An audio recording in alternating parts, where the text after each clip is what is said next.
Yo, what's going on, guys? It's your boy. Welcome back to another video. So today is going to be a quick and simple video. Probably I'm just going to go ahead and get straight to the point. But before I dive too far into this video, I want to go ahead and say, anytime I ever make a ranking video, this is not the definitive list of which are the best or which are the worst.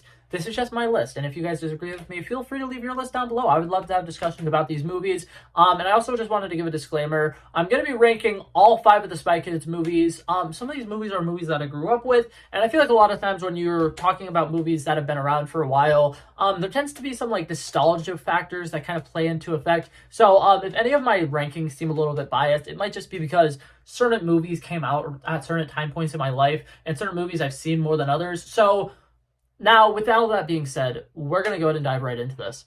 Hey, howdy, it's Future Editing Blake here. I just wanted to chime in before I actually started the ranking video and announce that I didn't know that there was apparently an animated Spy Kids movie. I don't know if it was a movie or if it was a show or if it was something, but when I was doing my little editing to like get the, what's it called, the thumbnail set up and get stuff for the, like when I show the numbers on the screen or whatever, and I was pulling up all the posters and stuff of the movies, something came up and there was an animated version of Spy Kids, and it's either a new movie or a new series or something that came out in the last like 5 or 6 years that I was unaware of. So that will not be included in this ranking movie. I'm only ranking the live action movies. But with that being said, let's get into it. Alrighty, and coming in at 5th place and the last place on this list, we have the newest Spy Kids movie, Spy Kids 5, Spy Kids Armageddon.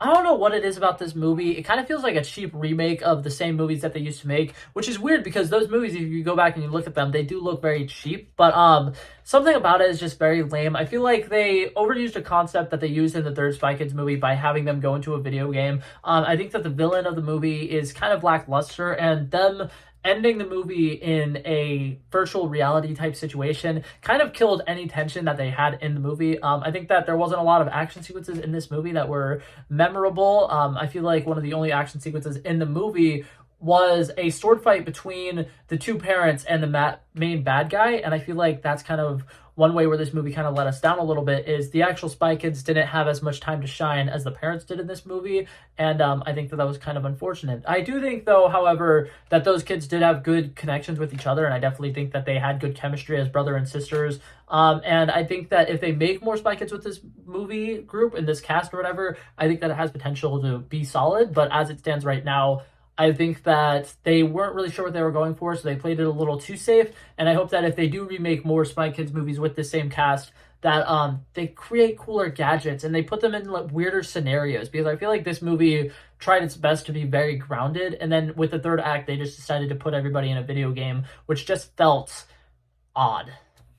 And next up, coming in at number 4, we have Spy Kids 3. I really liked this movie growing up. I had a lot of fun with this movie. I think that this movie does a lot of really interesting things. I love the whole concept of there being some new video game that all the kids are so excited to play, and they end up getting stuck into the video game, and there's so much like issues with that, and I think that they have some great set pieces in here. They have some action sequences that are really cool. I like the fact that they got Elijah Wood from the Lord of the Rings movie to be the guy. Like, it really lives up to the whole there being random really good actors in these movies, and I really enjoyed this movie. I think that this movie had a lot of fun. It has a lot of character. It really lives up to the Spy Kids theme, but the few spots where it really lets us down is it's the last movie of the trilogy with the original cast, and for a decent portion of the movie, the kids, the two siblings, aren't really together. And eventually when they do get together, I feel like there's only about like 25 minutes left in the movie, and they kind of are quickly coming to the realization of what they have to do to solve the problem. And I feel like it really undermined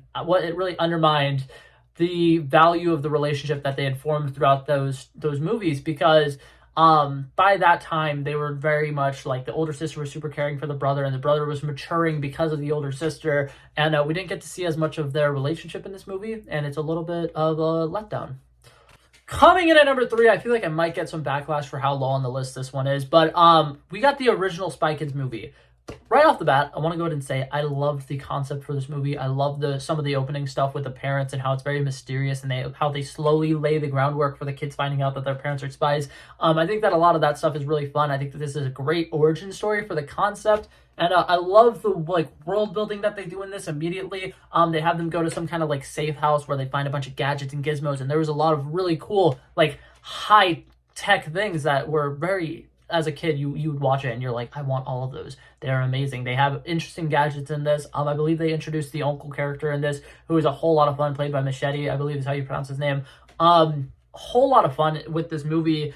I just think that with the first one, they were still trying to get their footing around, and there were some aspects of this first movie that, looking back at, it's kind of like, that was a little too campy and a little too weird, but I do really like the fact that they were trying something different with these movies, and I really think if you go back and watch them, that there's always a lot of fun things to enjoy about the movie. It just doesn't live up to the other two, in my opinion. Now, coming in at number 2, and in my opinion, the most underrated Spy Kids movie of all time, Spy Kids 4. I know a lot of people who did not like this movie. I know a lot of people who didn't even give this movie a chance when it came out, but I absolutely love it to death.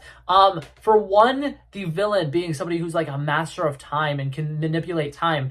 And the fact that like the way that his time manipulation works is like almost a scientifically accurate thing. Like, it's not something that's just used as like a plot device. It's not like they just use it when they need it or turn it off or turn it on whenever they need it. There's like a closed time loop, I believe, happens in the movie, and there's a lot of really cool sequences with time dilation and time manipulation, and I think it's a whole lot of fun. I like the new characters that they were introducing. I like the 2 new Spy Kids in here. Rowan Blanchard, before she was on Girl Meets World, was in this, and she was fun. There was a lot of fun to be had with that. I think Jessica Alba was a good motherly character for this like little series, and I think that it really kind of sticks out among some of the other ones for just having one of the most innovative like villains, and they had to really come up with a more clever way to solve the larger problem at hand. And overall, I used to rewatch this movie a lot. I had a whole lot of fun with it, and I still to this day think it is incredibly underrated. If you haven't seen Spy Kids 4, if you're one of the people who didn't give it a chance when it came out, I'm pretty sure it's on Netflix. You should go watch it.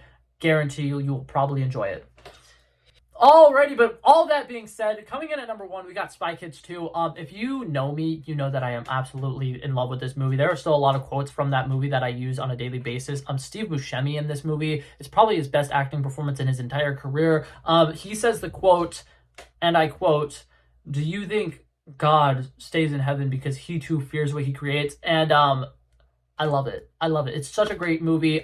First off, the opening sequence that takes place in a theme park, and it introduces the other set of Spy Kids, and it does a great job of world building as a whole, because it shows off that the Spy Kids aren't just this one family. There is a whole organization of Spy Kids, and it creates that little rivalry between these siblings and these siblings, and that's really when the 2 main siblings that we focus on, I'm blanking on their names right now, and that's going to drive me insane. But the 2 main Spy Kids that we focus on, they really have to kind of come together and really like mature and grow together to defeat this other group or whatever. And then by the end of the movie, they end up having to work together to save each other. And I think it's a whole lot of fun. I think the island full of monsters is really great. I think that there's a lot of cool mythical like creatures in this. And I think the fact that they were able to CGI some of these really interesting like beasts and stuff was cool. There was great animation in this, not animation, what's the word, CGI in this, and a lot of the gadgets and gizmos in this movie were a whole lot of fun. I believe this one also had their little like treehouse layer that they had, which growing up I always wanted a treehouse, and I specifically wanted it